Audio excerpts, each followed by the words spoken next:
Selamat datang di Evan X Zero. Kami adalah horror content creator yang berfokus pada pengilustrasian sosok-sosok tak kasat mata. Di channel ini kalian akan mendapatkan cerita misteri sekaligus menggambarkan sosok tersebut berdasarkan apa yang kamu lihat melalui mata batin kamu. Dan pada episode kali ini kita akan membahas tentang Ghost Photo Challenge pada bulan Juni yang lalu dengan tema rumah sakit. Dan setelah banyak sekali DM yang masuk dan beserta foto-foto yang telah kalian kirimkan setelah kami cek dan kami lihat yang terawang ya, kita telah memilih 3 orang yang beruntung untuk kami tampilkan sosok yang ada di dalam foto tersebut. Siapakah saja mereka? Kita simak cerita berikut ini.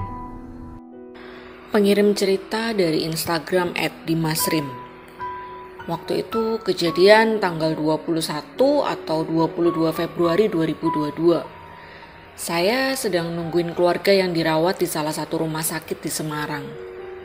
Pendek cerita, jam 10 atau 11 malam saya mau keluar cari makan.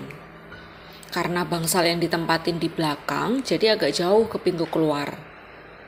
Waktu jalan, gak tahu kenapa kayak rame orang ngomong di lorong-lorong.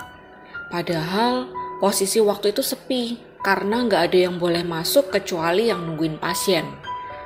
Dan suaranya itu deket kayak di belakang. Karena capek plus lapar, jadi gak saya pikirin. Setelah beres makan, saya balik lagi ke ruangan jam 12 kurang dikit lewat lorong yang sama. Saya dengar suara perempuan nangis, tapi lirih. Saya sempat mikir, apa ada orang lagi nangis atau gimana? Saya jalan pelan, malah ditambah ada suara laki-laki ketawa. Saya di situ mulai mikir nggak beres. Daripada ketemu yang aneh-aneh, saya mutusin muter jalan.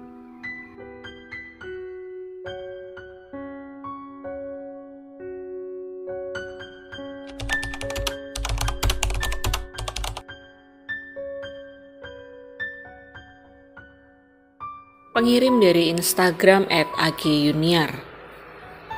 Nama saya Niar. Saya asli Malang dan bekerja di salah satu rumah sakit di Surabaya. Waktu itu ada operasi sore hari sekitar jam 4 sorean. Saat itu kami bertiga sedang bertugas dan sedang ada operasi sesar. Semua normal sampai ari-ari diletakkan di dalam kantung kresek warna putih. Karena nanti dioperkan ke kru VK buat dicuci seperti biasanya. Sambil mengerjakan tugas kami, salah satu teman kami nyeletuk bercanda. Kalau ari-ari diletakkan di kresek gini jadi ingat daging kurban. Kebetulan sebulan lagi memang Idul Adha. Hus, mbak, jangan ngomong aneh-aneh, soalnya mau maghrib, kataku. Saya juga embatin, tadi mbak kok diletakkan kresek putih kayak daging kurban, kata pasien yang melahirkan tadi. Singkat cerita, ibu pasien ini dikeluarkan dari ruangan operasi, kemudian pindah kamar. Saat kami di dalam untuk bersih-bersih ruangan pasca operasi, tiba-tiba ada yang ketuk dari luar sambil manggil. Mbak, mbak. Ternyata yang mengetuk adalah suami dari pasien melahirkan tadi, dan bidan senior yang menanyakan keberadaan ari-ari yang tadi. Kemudian kami menjelaskan bahwa ari-ari tadi sudah dibawa bersama pasien yang melahirkan, dan ditaruh di dekat beliau.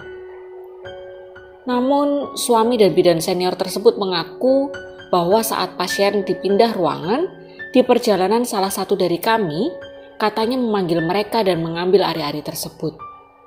Dan suami pasien tersebut bilang kalau bidan mengambil tadi adalah salah satu dari kami. Namun rambutnya terurai, nggak pakai kerudung. Mendengar hal itu kami pun kaget dan berusaha memastikan sendiri dengan mencari di beberapa ruangan. Namun tetap tidak ketemu. Kemudian kami ke kamar pasien untuk menemui pasien yang melahirkan tadi. Pasien tersebut menyatakan kalau ari-ari yang dimaksud sudah diambil oleh salah satu dari kami saat perjalanan pindah ruangan dan disaksikan oleh ibu mertua dan suami si pasien itu. Mereka bersaksi bahwa yang mengambil adalah salah satu dari kami, namun tidak menggunakan kerudung dan rambutnya terurai. Kami semua dibuat bingung dan segera nyari ari-ari itu sampai tanya barangkali ada yang tahu, tapi mengarah ke mistis. Ada yang dibilang dipinjam sebentar, ada yang bilang dibawa perlak yang dipakai ibu pasien. Tapi tetap saja tidak ada yang dicari. Kami bingung nyari di mana. Sedangkan di ruang operasi maupun di ruang bersalin sama sekali tidak ada. 3 hari kemudian, Mbak Melin jaga sore lagi. Dan ke ibu itu buat gantiin baju sambil bersihin dan ari-arinya ketemu di punggung ibunya. Anehnya, seharusnya kalau sudah 3 hari, ari-ari bakal menimbulkan bau busuk. Tapi ini malah tidak, seperti ari-ari yang baru dibungkus setelah operasi. Sejak saat itu, kita nggak berani ngomong aneh-aneh lagi karena takut kejadian seperti ini terulang kembali.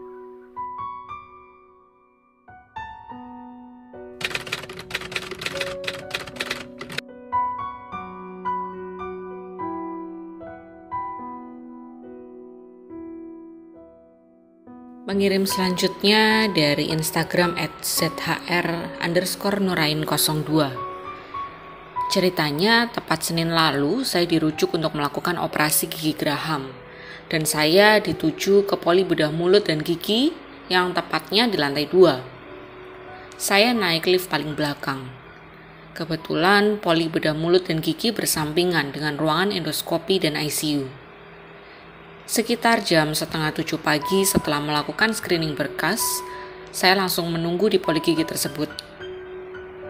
Kebetulan waktu itu staf rumah sakit sedang apel dan belum ada pasien yang datang selain saya. Cukup sepi dan dingin. Entah mengapa tiba-tiba lift terbuka sendiri seolah ada yang pencet. Entah memang dari sistemnya atau bagaimana, saya nggak tahu. Padahal nggak ada orang yang mau keluar atau masuk lift. Hal itu terjadi 3 kali berturut-turut. Posisi saya sendiri di situ dan bulu kuduk mulai berdiri. Di samping kiri saya ada lorong menuju ICU. Beberapa saat setelahnya, lift kembali terbuka tapi cukup lama, seperti ada yang menahan atau berdiri di pintunya, lalu tertutup. Dan lift itu mengarah ke lantai 4. Setelah itu turun lagi ke lantai 2 dan kembali terbuka, padahal masih tidak ada orang yang keluar atau masuk. Ini foto setelah kejadian.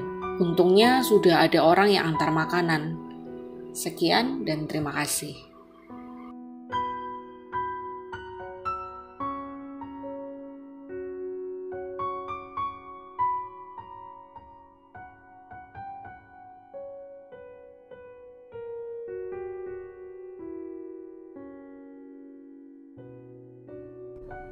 Oke teman-teman, itu untuk Ghost Photo Challenge bulan Juni. Selamat kepada yang terpilih, dan buat yang belum terpilih, jangan bersedih hati karena setiap bulannya kita akan usahakan mengadakan Ghost Photo Challenge tentunya dengan tema yang berbeda. Terus dukung kami dengan cara subscribe, komen, dan like. See you.